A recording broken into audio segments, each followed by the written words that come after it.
Hello everyone, and welcome to Dallas Hoops Fancast. I'm your host, Sydney, and I'm going to be joined momentarily by a guest host, Jared Castillo. Jared covers the Golden State Warriors for sportsnaut.com, that's sportsnaut.com. And the reason why I'm having a Warriors guy on, I know it might seem kind of random, but the other day I was thinking that the current Dallas Mavericks remind me a lot of the Golden State Warriors from around 2011-2012 when they had Steph and Klay, two stars, but still a very young team. I think that's where the Mavericks are now. And over the next 3, 4, 5 years, they grew into a championship team and really a dynasty in the NBA. And that's where we want the Mavericks to get. But right now we all can kind of see areas where they need to grow in. The word that comes up a lot is young. This is a young team. And I think the Warriors from, 5-6 years ago were that same, kind of in that same boat. And so I wanted to get the perspective from somebody who covers the Warriors to see how did they grow? Like, what were some specific areas where they grew from that young team to a championship team? How did Steph grow from a young player to an MVP? What were some specific things that we can look forward to as Mavericks fans, or that we should expect to see or hope to see as these players grow and as they grow into hopefully a championship team? So it's a really interesting interview. We talk about that. And there's one quote I ask him, if you had to list one thing that was the major difference between that young Warriors team and the championship team of 2015, what was that one thing, that one major difference? And his answer, I think, is huge. So make sure you listen to the whole episode so you can hear that answer. Thank you for listening. Subscribe if you're not already subscribed. You can listen to this episode and new episodes on DallasHoopsCast.com. For now, let's get on to this episode. So I'm here with Jared Castillo, co-host of the Shooting Bricks podcast and featured writer at sportsnaut.com. Jared, thank you for joining the show. Thank you so much for having me. Absolutely. I'm really looking forward to this conversation. But first, can you just tell the listeners a little bit about what you write about, what you cover, how long you've been at it, just so they know where you're coming from with your thoughts and opinions that we're going to hear? Sure. I've actually been writing for Sportsnaut. You can find them at sportsnaut.com for about a little over a year now. I started last year in 2019. I was given this opportunity to be the quasi beat writer for the Golden State Warriors and the St. Louis Cardinals, my favorite baseball team. And yeah, now I'm just writing everything about the Warriors, anything I could think about concerning the Warriors. So yeah, just a quick overview. Okay, so you've been covering the Warriors for a couple of years, but you've been a Warriors fan for how long? Probably since I could remember watching a basketball game. I just saw the late 90s garbage fest that was the Golden State Warriors, but for some reason, I was just enamored by the way that the jerseys looked, how even though I didn't know anything about them at the time, they were just so enthralling to look at. I was just engaged from that moment on, and I've been a Warrior fan ever since. Awesome. So that's actually a great intro into what we're going to be talking about, the growth of the Warriors. And the reason is because, in my opinion, the current Dallas Mavericks have a lot of similarities to the Warriors of 2011, 2012, 2013. Those Warriors had two stars, Steph and Klay, but they were a young team. They had a lot to learn before they could be a championship team or a dominant team. And that's what I want to get your thoughts on, Jared. Obviously, the team made moves, they added players and so on, but there was also the journey of the stars, the players themselves. And so just starting with Steph Curry, first of all, the MVP, the most important player. When the Warriors drafted him in 2009, at what point did you know that he was a special player? Like, at what point were you like, okay, this guy is different, he's got something special?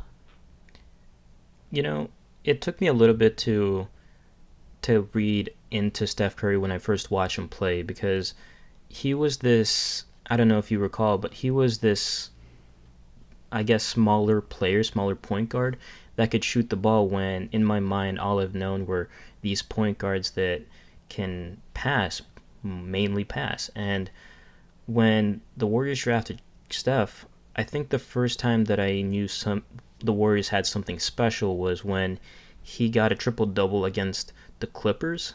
Mm-hmm. And I think it was a blowout. And the Warriors just kind of kept him in there just so he can get that last rebound. And he got it with about a few seconds left on the clock. And the way that the players were approaching him and how much of a happy presence he was, couple that with his shooting and just how much of an impact he made overall, I think that was the inkling of something greater. I didn't know that it would be, a few years down the line. I just knew that something would happen that would propel Steph to a better plane, I guess. Yeah, and I can kind of say, the same thing from watching Luka. Is just you can see his skill is just on another level. Like you were saying, the way that he impacts the game is just different from the way that anyone else does. But he didn't win Rookie of the Year. He was runner-up, had some injury problems. But what kind of growth did you see him make year over year? Like, right now when we watch Luka, he won Rookie of the Year. He's already kind of in the MVP conversation. But he's so young, like surely there is more that he will learn. We maybe just don't know it yet. What did you see Steph Curry learn, or how did you see him grow over the years? Mainly the way that he became more of a leader, because under Mark Jackson, he became more vocal and he had this kind of like a shift in mentality. And with Steph, I just saw that he was more demonstrative and more of a true point guard in the sense that he was able to read what was going on the floor and properly direct his teammates to do what he wants them to do so that it has the best chance for success. And I think that's the main thing, because earlier in his career, because Monte was there and because it was just this weird situation where they're playing two point guards at the same time, there wasn't really that, I guess he wasn't necessarily the de facto leader.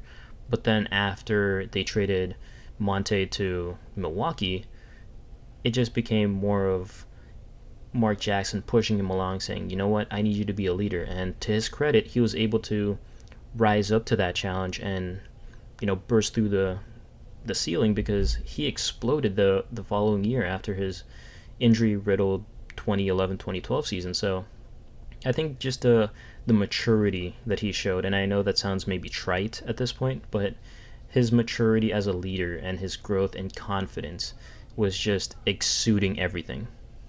So, like, you talked about being able to control things in the game. Would you say that was kind of like his feel for the game, or his decision making at times? Probably his decision making more than anything, because I know that there have been moments where he's done some passes, or he's thrown some passes that I'm just left scratching my head wondering why.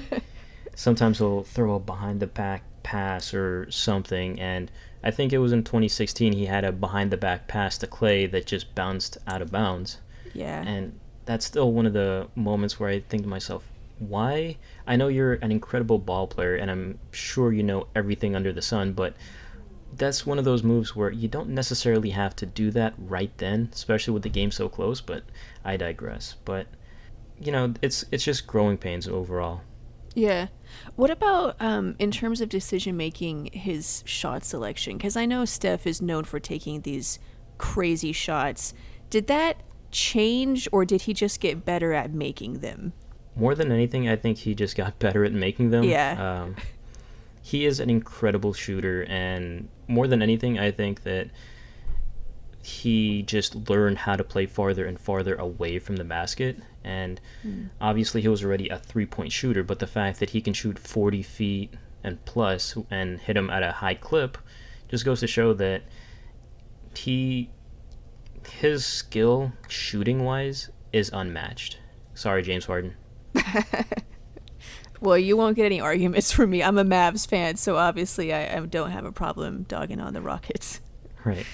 So that's kind of an interesting point because he already had the skill of being an elite three-point shooter, but he had to make an adjustment in his game. That's really what made him unstoppable, was that he could shoot it from anywhere, and he got so good that there was nothing the defense could do about it. And so I like that point of growth. I think that can fit in with Luka perfectly because obviously he is a very talented scorer. And one thing about him is that he can score from just in so many different ways. But obviously, defenses are going to get smart and try to take things away. And so I think a point of growth is just keying in on what he is very good at and taking it to another level. Like Steph Curry was already a very good three-point shooter, but he just took it to another level with being able to shoot it so far out. And that's what really made him unstoppable. So I don't know what that looks like for Luka, but that's probably like the next stage of his development, is how can he take that skill and just kind of take it to another level. What about the rest of the team? They brought in Klay Thompson. He was drafted in 2011. Mm-hmm. How did you see him grow, or maybe him and Steph grow as a duo? Were they just, immediately they were perfect together, or did you see any growth between them two? I think they were just perfect together because we talked about how Steph became this playmaker and more of a floor general. And when I see Steph, I see flashes of Steve Nash, and I see Klay Thompson as just like a complementary piece. And when I was watching them early on, I didn't necessarily know what Klay could have been. I knew he was a phenomenal shooter, but his rookie year was pretty solid. And after they traded Monte Ellis and then he got slotted into the two guard spot, I was still thinking to myself, he better be worth it, because I enjoyed watching Monte Ellis play. I love the guy. And just making sure that, Klay had this symbiotic relationship with Curry, and thankfully I was right, or I was proven wrong, that they were able to have this relationship because they were such great shooters, and they knew where each other was because of how in sync their minds were. And I'm glad that worked out, because I'd still be fuming if it didn't work out like it did. Yeah, so I think their playing styles complemented each other, but then another part of complementing each other is having that same mind of just clicking, kind of like how friends do. You just click, but on the court, you just know where each other's going to be. You brought up the Monte Ellis trade. Whenever that happened, I think it was almost like the day or a few days later, they had the ceremony for retiring Chris Mullin's jersey, and the crowd was just booing Joe Lacob like crazy. It sounds like you were kind of on that boat. You really did not like that trade.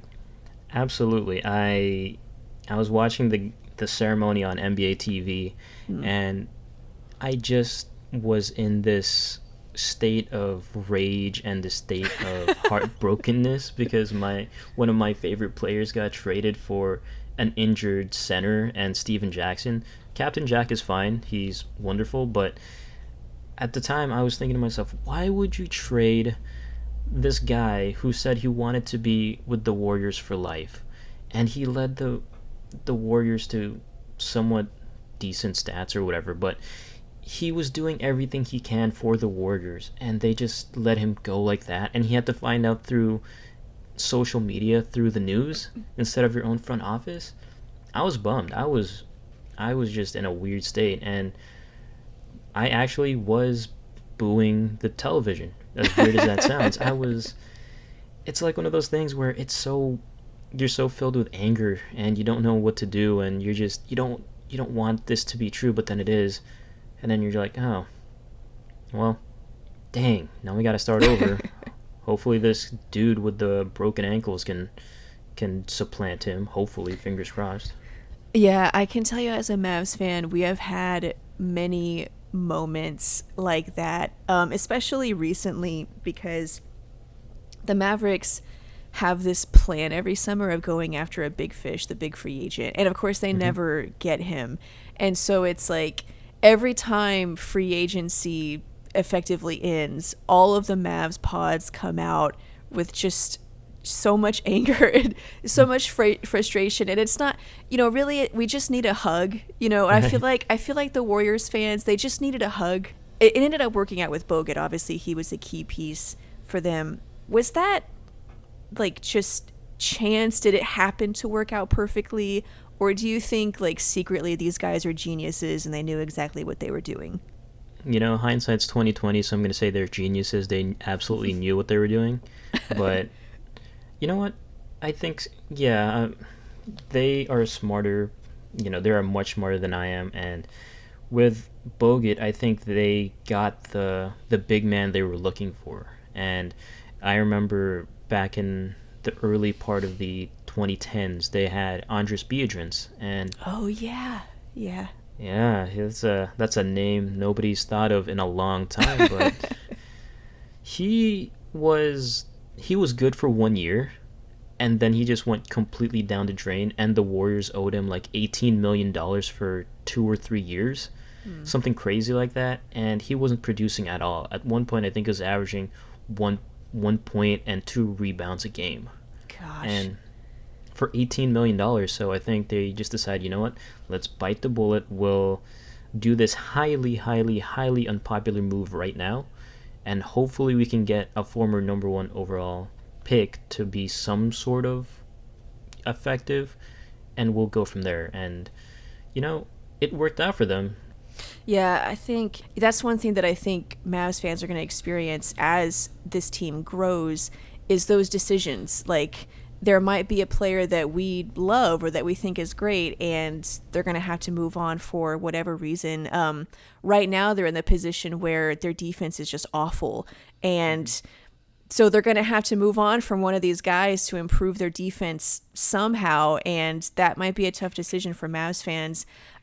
Speaking of defense, the Warriors were just atrocious at that for a long time. I remember that with the Warriors. In fact, going back to 2011, 2012, their defensive rating was 26th in the league. And then after that, it went up to 12th and then 3rd and then 1st. Since the Mavs are there now, they have such a bad defense. What changed for the Warriors? Like, what was it that grew them into being the best defensive team in the league? I think more than anything that has to go to Mark Jackson, because he always instilled this level of accountability. Like, players always had to be accountable for their actions, and if they miss a defensive rotation, that's on them. They have to own up to that. And I think all of that has to do with Mark Jackson, especially considering he was such a hard-nosed defender with the Pacers and the Knicks when he was playing. So I think just him drilling that into his players, like, hey, if you mess up, this is on you. And I think that's just what helped the Warriors grow defensively. So it's more like that team defense mindset? Kind of, yeah. And how not to... Because like you mentioned, the Warriors, before Mark Jackson came, they were just atrocious. And I think having a defensive-minded coach instill the principles needed to be successful on defense was most important, because they had Don Nelson and they had Keith Smart. Both coaches focused primarily on offense. And the Warriors at that point didn't really have this defensive, I guess, foundation that they can stand on. So I think that's the main thing that Mark Jackson worked on the most. And if you watched their offense, sometimes it showed. But for the most part, it's just that defensive foundation that they... And overall, just learning where each player was and just growing with each other defensively, I think that's what helped. So do you think it was more having those principles and that mindset, like you said, or was it more adding players that were very good defenders? Or, I mean, I don't know, maybe 50-50, but what do you think was played a bigger role there? I think it's a bit 50-50. I know slotting Draymond Green into the starting lineup definitely helped, because his defensive tenacity and his intensity was just otherworldly because he would hold players accountable. And if Curry missed, a rotation, he would let him know. He was so vocal, and I think having him there as the backbone of the defense really helped. And obviously having Klay along really helped as well, because you have two solid, tall, lengthy defenders that you can position wherever you want them. Plus, you can have Harrison Barnes too, and you have three really solid defenders right there. So, I think it's a bit of both. Yeah, plus Bogut down low when he was healthy. So, I mean, I would agree with that. Just, based on watching the Mavs, their last championship team in 2011, they had some elite defenders. They had Sean Marion, Deshaun Stevenson, Tyson Chandler, Jason Kidd. Even though he was a little older, he was still a very good defender at that point.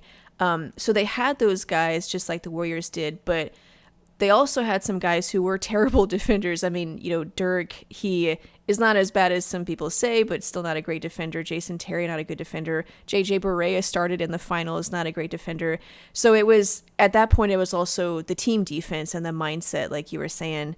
Also, I wanted to talk about their clutch performances. And right now, another point of weakness for the Mavs in being so young is that they really struggle to close out games. Like if it's a close game with 5 minutes left, odds are they're going to lose. And when I was looking at the Warriors going back to 2011, they kind of had the same problem. That season, their offensive rating or their net rating, they were 29th in the clutch. And then going into 2012, it went up to 10th and then 11th and then 3rd. Can you speak about how they grew in the clutch? Was that just improving their skill level, or did you see a mental growth from them that helped them to close out games? I think it was a mental growth more than anything, because 2011 until 2013, when they made it back to the playoffs, they were a young team and they didn't really know how to compete in tight situations because they're losing 50, 46, 50 games a season. So they haven't really ever been in those close situations. But I think as they grew and as they started to know and be comfortable with one another and be confident in how they played, I think that's the most important thing. Because if you look in 2013 in the playoffs, they got through the Denver Nuggets in the first round in 6. And then I think it was game 1 against the Spurs, they had that brain fart against the inbounds where I forgot who threw it in. I think it was Steven Jackson, but someone threw it in to Manu Ginobili and he was wide open. I think that was supposed to be Kent Bazemore's rotation, but he wasn't there. So I think it's just more of growing and just being aware of the situation and accepting what the situation is and then determining what the best course of action is, because the Warriors had never been in that situation before. And I can say the same about the Dallas Mavericks, I think, because there was a shot last year where it was, I think, 0.2 of a second or something crazy like that, and Luka hit that shot against the Trailblazers. Yeah. That was incredible. And I think it's moments like that that have, I think, the Mavericks ahead of the Warriors, because they're already scoring on shots like those, and they're already in the playoffs in their second year together, KP and Luka. Well, the Warriors, we were still waiting. We were hoping something good would bounce our way. So, Yeah, I think that's a good point you made about that mentality of just understanding the moment, understanding where you need to be. Do you think that was a skill, like tangible things that you saw differently, or was it more of just their instincts were better? They were in the right place at the right, or they made the right decision? I think it was the instincts more than anything. Again, credit has to go to Mark Jackson, because prior to 2013, the Warriors hadn't seen the playoffs in 7 years at that point. Wow. And just because Mark Jackson had been to the finals, had been to the playoffs in so many different years, and is such a vocal player in his day, I think that transferred over to them just learning, just drilling that into their mind. Okay, I need to be here. It's 10 seconds left. I need to be here. I need to set screens there, etc., etc. So it's, I guess instinct has a little bit to do with it too. Yeah, I think, sometimes when I watch the Mavericks, it's, if I would point out two things. One, sometimes it's decision making, like for example, shot selection. And then sometimes it's, I don't want to use the word hustle because I feel like it gets used a little too much, but there's times when it's like it's that moment of the game and you have to get a rebound, or you have to make a play on the ball, or you have to get a stop. And there's a certain mindset or tenacity that championship teams have. And the Mavericks right now just don't have it. And I think, like you said, they've just never been in that situation before. When something is completely new to you, it's like, it's, of course you don't know what to do. I mean, it's not your fault. You've just never been there before. And I think with the Mavericks, it's kind of like that. One more question about Steph Curry. So we talked about his growth. Was there anything special, like beyond what we talked about, but from his season before his MVP season to his MVP season, was there anything that changed there, like even more so, where he took it to another level to become the MVP? I think that mainly has to do with Steve Kerr, because we mentioned Mark Jackson's offense, and it was somewhat kind of simple in a sense, but with Steve Kerr's new offense, Curry was just given this freedom to play the way he wanted to explode the way he wanted to. Because in Steve Kerr's system, he's just free-flowing. Everything's just motion, motion, motion. Sometimes there's elements of the triangle. Sometimes you'll have Greg Popovich's sets in there. But for the most part, just being able to play free and play this brand of basketball that nobody's ever really seen before. And I think that's the most important thing that helped him win the MVP, was that he played a brand of basketball and he elevated his game because of that brand of basketball in such a way that no one's really ever seen before. And obviously everyone's going to point to the three-point shooting, but he got better in almost every facet that season. He was just, again, credit to Steve Kerr, he just knew how to position Steph Curry to be the best player he can be. And I mean, I'm not going to argue with the results, not even a little bit, but Steve Kerr is a genius, and I think that's what helped Steph Curry unlock his true potential and just be this menace on the offensive end, because you don't know where he's going to go. He might run to the corner, or he might just pull up, or he might drive, or he might do XYZ. And that just level of freedom, and it's going to be a weird statement, but that level of expression filled basketball where he could just be who he wants to be on the basketball court, I think that's what helped more than anything. Interesting. Do you think that it just suits Steph's style, or do you think that would have worked for any elite player? I think it just suited Steph the best, because Kerr and Curry can just they just had this connection almost immediately. And I think if it were any other player, I don't think it would have worked as well. But that connection just helped propel everything and just accelerated everything. And I just don't see it working with a Kawhi Leonard, for instance, or maybe a LeBron James, right? Interesting. Okay, last question. If you had to point to one thing that was the difference between that young Warriors team that just made the playoffs for the first time in 7 or 8 years or whatever it was, and the championship team, what was the one point of growth or the one difference between those two teams? Confidence.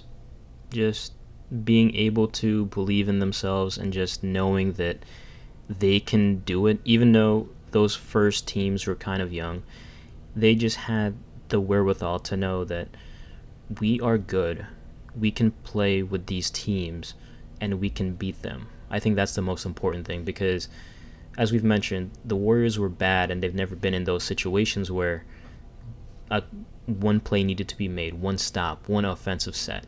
But then as they've grown, that confidence grew, and that mentality that they can hang. And it's evident with Steph. You can see it in how he plays the game. In his early years, he was just shoot, run back on defense. But now he's shooting it from 40 feet. He's doing all these things to rile up the crowd.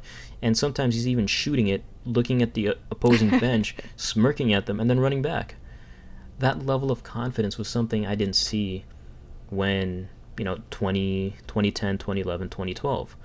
But then once the entire team started getting more confident, started getting more vocal, you just saw that something was brewing. And I think that's when everything kind of clicked for them, was they got confident. They knew that they were able to play against anyone and beat anyone, and the supreme confidence they had in their own shooting ability was just unparalleled. And you think that alone made them better? I mean, aside from working on their skills individually, but that confidence, that was like a tangible improvement in the quality of their play.